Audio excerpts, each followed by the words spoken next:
नमस्कार, आप देख रहे हैं IBC 24। मैं हूं आपके साथ विजय कुमार पंड्या। शुरुआत करेंगे मध्य प्रदेश की खबरों की। मध्य प्रदेश में 18 साल बाद विधानसभा अध्यक्ष फिर विंध्य से होगा। रीवा के देव तालाब से विधायक गिरीश गौतम ने आज बीजेपी की ओर से विधानसभा अध्यक्ष के लिए नामांकन दाखिल किया है। गिरीश गौतम 4 बार के विधायक हैं। आपको बता दें कि विधानसभा अध्यक्ष और उपाध्यक्ष का चुनाव कल यानी 22 फरवरी को बजट सत्र के पहले दिन होना है। नामांकन के दौरान गौतम के साथ मुख्यमंत्री शिवराज सिंह चौहान, गृह मंत्री डॉक्टर नरोत्तम मिश्रा, चिकित्सा शिक्षा मंत्री विश्वास सारंग भी मौजूद रहे। विधानसभा अध्यक्ष के प्रत्याशी बनने पर गिरीश गौतम ने कहा कि विधायकों के हितों का ध्यान रखना उनकी प्राथमिकता है। उन्होंने कहा कि बीजेपी ने विंध्य का हमेशा से सम्मान किया है, उपेक्षा जैसी कोई बात नहीं है। हमारे पार्टी नेतृत्व ने, हमारे मुख्यमंत्री जी ने जो विश्वास हम पर जताया है, उस विश्वास पर खरा उतरने का प्रयास करूंगा। दूसरे नंबर पर हमारे जो विधायक हैं, सदस्य हैं, क्योंकि मैं भी 18 साल से हूं, उनके हितों की रक्षा, उनके अधिकारों की रक्षा करने का प्रयास करूंगा। आदरणीय गिरीश गौतम जी लंबे समय से हमारे साथ हैं। ओजस्वी वक्ता, तेजस्वी व्यक्तित्व के धनी हैं, गंभीर धीर व्यक्ति हैं और विंध्य ने भाजपा को बहुत दिया है और इसलिए सर्वोच्च पद सदन में विंध्य को दिया है। चौथे अध्यक्ष हैं वो विंध्य के गुलशेर अहमद, शुक्ला जी और तिवारी जी के बाद गिरीश गौतम जी हैं और हम मानते हैं कि अच्छा कार्यकाल रहेगा। मुझे पूरा विश्वास है कि अपनी कर्मठता, अपनी निष्पक्षता, संसदीय ज्ञान की जानकारी के आधार पर श्री गिरीश गौतम जी अध्यक्ष पद की गरिमा को निश्चित तौर पर और बढ़ाएंगे। मध्य प्रदेश सरकार के ऊर्जा मंत्री प्रद्युम्न सिंह तोमर मुरैना पहुंचे। उन्होंने विंध्य से विधायक गिरीश गौतम को विधानसभा अध्यक्ष बनाए जाने का स्वागत किया। उन्होंने कहा कि अब विधानसभा उपाध्यक्ष बनने के लिए भी नाम सामने आएंगे। ये नाम चंबल से या फिर कहीं दूसरी जगह से आएगा, इसका फैसला पार्टी हाईकमान करेगी। उन्होंने कहा कि वो माला पहनाए जाने के पक्ष में नहीं है। वो ग्वालियर चंबल अंचल में अपने समर्थकों से माला नहीं पहन रहे हैं, इसके बदले वो 20 रुपए ले रहे हैं। ऊर्जा मंत्री ने कहा कि ग्वालियर जिले में नेताओं को माला पहनाने पर पूर्ण प्रतिबंध रहेगा। साथ ही मध्य प्रदेश में भी माला नहीं पहनने का निर्णय लेंगे। मंत्री ने कहा कि मध्य प्रदेश सरकार माफियाओं के खिलाफ लगातार कार्रवाई कर रही है। पूरी सरकार अवैध उत्खनन रोकने के लिए कटिबद्ध है और हम उस पर कार्रवाई करेंगे। और मध्य प्रदेश में विधानसभा के अध्यक्ष पद के उम्मीदवार के लिए कांग्रेस उम्मीदवार नहीं उतारेगी। पूर्व मुख्यमंत्री कमलनाथ ने ट्वीट कर यह जानकारी दी है। कांग्रेस ने इसके पहले अध्यक्ष उपाध्यक्ष के चुनाव लड़ने का ऐलान किया था। हालांकि उपाध्यक्ष पद के लिए कांग्रेस ने अभी पत्ते नहीं खुले हैं। नरोत्तम मिश्रा ने पहले ही इशारा कर दिया है कि वो विपक्ष को उपाध्यक्ष का पद नहीं देंगे, क्योंकि इसकी परंपरा कांग्रेस ने ही तोड़ी है। उधर विधानसभा में आज सर्वदलीय बैठक में विधानसभा को कोरोना गाइडलाइन के साथ पूरी क्षमता के साथ चलाने पर सहमति बनी है। सर्वदलीय बैठक के बाद प्रदेश सरकार के गृह मंत्री नरोत्तम मिश्रा ने कहा कि सदन सुचारू रूप से चलाने पर चर्चा हुई है। वहीं मध्य प्रदेश का बजट 2 मार्च को पेश होने की संभावना है। उपाध्यक्ष को लेकर भी सर कोई चर्चा हो पाई? उपाध्यक्ष का नाम चुन जाता है, उसके बाद उपाध्यक्ष का होता है। ये अध्यक्ष फिर सूचना जारी करते हैं, परंपरा यही है। एजेंसी है, हर एजेंसी के 1-2 आदमी अलाउ करना चाहिए और मैंने अपना पूरी दृढ़ता के साथ ये मत रख दिया। कमलनाथ जी का पूर्व से ही निर्धारित कार्यक्रम था वो इंदौर में, तो वहाँ बस चले। उम्मीद करता हूँ कि हम सब लोग इस मध्य प्रदेश के भविष्य के और मध्य प्रदेश के विकास के लिए हर समय तत्पर रहेंगे और जितने लोक कल्याणकारी की योजनाएं हैं इनको और जन तक पहुंचाने का भी हम सबका नैतिक दायित्व है, वो पूरा करेंगे। और भोपाल में कैबिनेट मंत्री अरविंद भदौरिया के घर भोज में वायरल हुई परिवहन मंत्री गोविंद सिंह राजपूत की फोटो पर मंत्री ने बड़ा फैसला लिया है। उन्होंने फैसला लिया है कि वो अगले 1 साल तक किसी भी सार्वजनिक कार्यक्रम में भोजन नहीं करेंगे। विधायक दल की बैठक में जाएंगे पर वहां भी भोजन नहीं करेंगे। उन्होंने कहा कि जिस बात का कोई आधार नहीं उसे जबरदस्ती फैलाया जा रहा है। दरअसल जिस दिन सीधी बस दुर्घटना हुई थी उसी दिन भोज कार्यक्रम में परिवहन मंत्री की खाना खाते और ठहाके लगाते हुए एक फोटो अखबार में छपी थी, जिस पर कांग्रेस पार्टी ने परिवहन मंत्री को जमकर घेरा था। उस प्रसाद ग्रहण करने की फोटो इतनी वायरल लोगों ने की विपक्ष ने इतना उस पर हंगामा मचाया कि मुझे निश्चित रूप से आघात पहुंचा और मैंने निर्णय लिया कि 1 साल तक मैं किसी भी सार्वजनिक कार्यक्रम में अब भोज नहीं करूंगा, प्रसाद नहीं लूंगा। मध्य प्रदेश की पूर्व मुख्यमंत्री उमा भारती ने बड़ा बयान दिया है। प्रदेश में शराबबंदी को लेकर वो अपने ही बयान से पलट गई। उन्होंने घोषणा की थी कि वो स्वयं इस कार्य की शुरुआत 8 मार्च से अपने गृह जिले टीकमगढ़ के डूंडा गांव से शराब की दुकान बंद कराकर करेंगे। लेकिन आज टीकमगढ़ प्रवास पर पहुंची उमा भारती ने कहा कि 8 मार्च को तो कुछ महिलाएं इसके लिए नीति तय करेंगी, भोपाल में बैठेंगी। उन्होंने कहा कि मेरी सरकार से बात हुई है। सीएम शिवराज सिंह चौहान और पार्टी प्रदेश अध्यक्ष वी डी शर्मा भी शराब के प्रति उतने ही खिलाफ है जितनी मैं खिलाफ हूं। नहीं, 8 मार्च को तो कुछ महिलाएं जो इसके बारे में नीति तय करेंगी वो बैठेंगी भोपाल में। और मेरी सरकार से बात हुई है। शिवराज जी और वी डी शर्मा जी भी शराब और नशा के उतने ही खिलाफ हैं जितने की मैं खिलाफ हूँ। बस उनको जो दिक्कत है कि राजस्व की भरपाई कैसे हो, क्योंकि वो राजस्व भी गरीब लोगों के लिए ही होता है। गुना में बीजेपी पार्टी की बैठक में पूर्व विधायक पन्नालाल शाक्य ने मंच से पार्टी कार्यकर्ताओं और नेताओं को जमकर फटकार लगाई और आगामी निकाय चुनाव में निर्दलीय प्रत्याशी के जीतने पर कार्यकर्ताओं को घेरा। दरअसल पन्नालाल शाक्य ने कहा कि ऐसे शूरवीरों को मत लड़ा देना जो मीर जाफर या जयचंद साबित हो जाए। वहीं बीजेपी के जिला अध्यक्ष का कहना है कि नगरीय निकाय चुनाव को लेकर उन्होंने तैयारी शुरू कर दी है। हम कल्पना ही करते रहते हैं कि भाई हमारी पार्टी का कोई यहाँ से नेता बने, और दूसरे बगल पड़ोस वाले को अपना भाई 4 साल का स्वीकार कर लेते, उसको कहते तू हमारा बाप है, आजा। ये परंपरा ठीक नहीं है।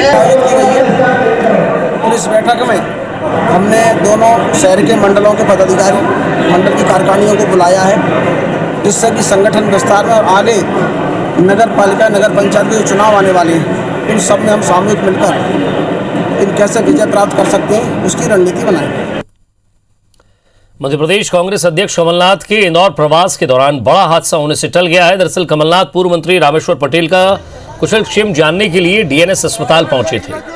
इस दौरान अस्पताल की जिस लिफ्ट में तीसरी मंजिल पर जा रहे थे, इसमें करीब 20 लोग सवार थे और इस दौरान किसी कांग्रेस कार्यकर्ता ने लिफ्ट का बटन नीचे की तरफ दबा दिया। इससे लिफ्ट ऊपर जाने के बजाय नीचे चली गई। तब लिफ्ट को खोलकर कमलनाथ और अन्य कांग्रेसी नेताओं को बाहर निकाला गया। आपको बता दें कि लिफ्ट की क्षमता 10 से 12 लोगों की थी, लेकिन उसमें 20 लोग सवार थे।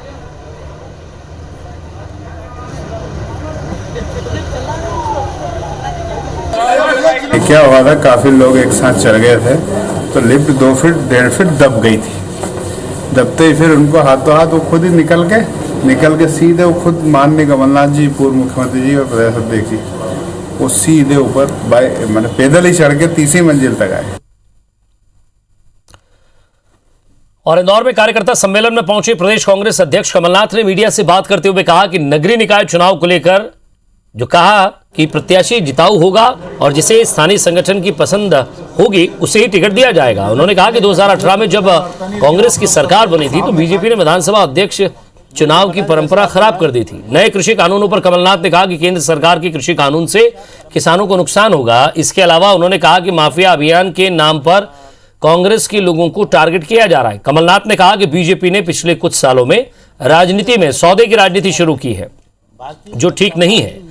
कमलनाथ ने कांग्रेस की सरकार गिरने के मामले में कहा कि उन्हें पहले से पता था कि कौन से विधायक जाने वाले हैं। केंद्र की राजनीति में वापसी के सवाल पर कमलनाथ ने कहा कि वो राज्य छोड़कर कहीं नहीं जाने वाले। दफे सुबह हमने मीटिंग करी और हमने तय किया कि बीजेपी की नकल हम नहीं करनी चाहिए। हम अध्यक्ष की गरिमा को देखते हुए हम कोई कैंडिडेट नहीं खड़ा करते, तो इसलिए हम कोई कैंडिडेट नहीं खड़ा करें, वो यूनानिमसली चुन लिया जाएगा। उपाध्यक्ष के लिए जो चुनाव आएगा ये बीजेपी के ऊपर है। शहडोल जिले के जैतपुर विधानसभा के बीजेपी नेता और उसके साथियों पर युवती से गैंगरेप का आरोप लगा है। 20 साल की युवती का आरोप है कि उसे अगवा कर फार्म हाउस पर ले गए और जबरदस्ती शराब पिलाई गई। उसके बाद दुष्कर्म की घटना को अंजाम दिया गया। आरोप यह भी है कि महिला की स्थिति खराब होने पर आरोपी उसे उठाकर उसके घर के सामने ही फेंक कर चले गए। आवाज सुनकर परिजन बाहर आए उसे नजदीकी थाने ले जाकर FIR दर्ज कराई, जहां पर मामला गंभीर होने की बात कहकर जिला चिकित्सालय रेफर किया गया है। शिकायत के आधार पर पुलिस ने 4 लोगों के खिलाफ मामला दर्ज कर लिया है और आरोपियों की तलाश की जा रही है। वहीं युवती की हालत नाजुक बताई जा रही है।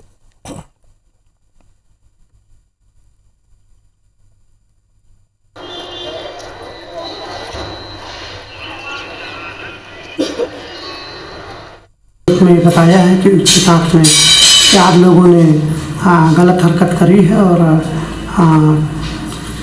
एक फार्म हाउस में ले जाके उसके साथ में घटना घटित हुई है।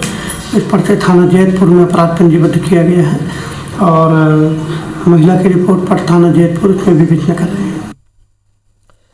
ग्वालियर के एक निजी अस्पताल को खाली करने के लिए डॉक्टर को धमकी देने का मामला सामने आया है। डॉक्टर का आरोप है कि अस्पताल खाली नहीं करने पर कांग्रेस नेता सहित 4 लोग उन्हें जान से मारने की धमकी दे रहे हैं।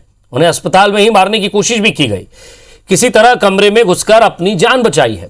इस मामले में अस्पताल में लगे CCTV फुटेज भी पुलिस को दिए गए हैं। पुलिस ने कांग्रेस नेता समेत 4 लोगों पर केस दर्ज किया है। इसमें होटल संचालक, पिता पुत्र और उनकी महिला साथी भी शामिल है। इधर पुलिस पूरे मामले की जांच कर रही है। दरअसल पड़ाव थाना क्षेत्र के रेस्कोस रोड पर काया अस्पताल की इमारत को लेकर डॉक्टर ML माहौर और सामंत माहौर के बीच विवाद चल रहा है। तब मैं जो बाहर अपने चैम्बर में इधर आने लगा तो जो है मेरे 4 लोग मेरे पीछे दौड़ के आए और मेरे को माँ बहन की गालियाँ दी, जाति की गालियाँ दी और तेरे जान से मार देंगे और ऐसा कर दे, खाली कर। और अंदर आके जो है मेरे स्टाफ को जो है सबको बाहर निकाल दिया और ताला जो लगा दिया। मैं अंदर जो अपने इस चैम्बर में मैंने अंदर लगाया अपने को। 13 जनवरी को सामंत माहौर और उनके साथी यदुनाथ सिंह तोमर और 2 अन्य लोग उस हॉस्पिटल पर पहुंचते हैं और डॉक्टर का ऐसा कहना है ML माहौर जी का कि इन्होंने खाली कराने के लिए हमें धमकी दी, जाति सूचक गालियां दी। इस संबंध में प्रथम दृष्टया प्रकरण पंजीबद्ध कर लिया गया है। विवेचना में जैसे भी तथ्य आएंगे उसके अनुसार कार्रवाई की जाएगी। इंदौर मेरियट होटल के पास जिन आरोपियों से 82 लाख रुपए मिले थे वे हवाला के नहीं बल्कि मनी लॉन्ड्रिंग के निकले हैं। इस मामले में आरोपी दीपक बड़ाल, सुनील शर्मा और ड्राइवर लालचंद सोनीवाल को गिरफ्तार किया गया है। SP ने बताया कि ये रुपए परदेशीपुरा के व्यापारी लवकुश उर्फ ओम प्रकाश के हैं।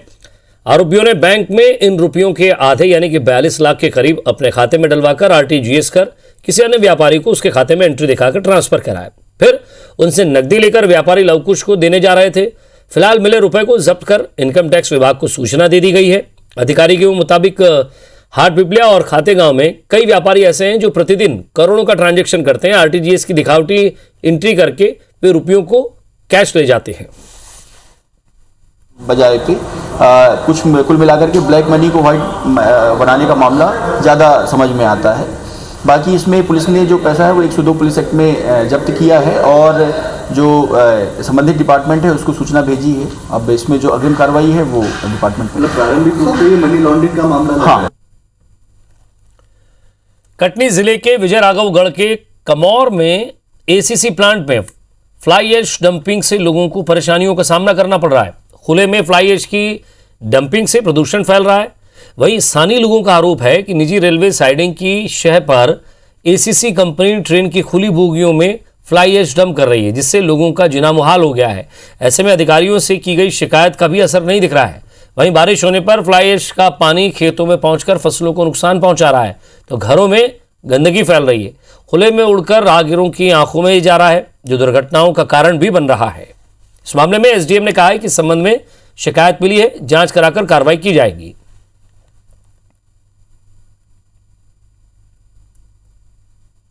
यहाँ पे ACC कंपनी के द्वारा ट्रेनों से फ्लाई ऐश आ रहा है।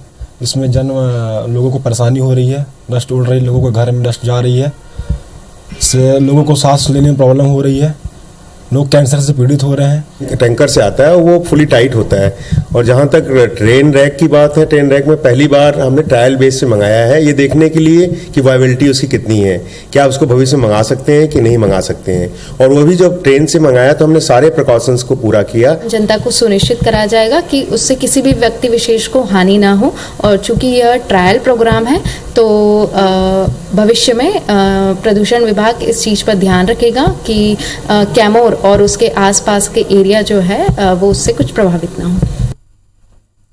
और इसी के साथ फिलहाल इस बुलेटिन में इतना ही। नमस्कार।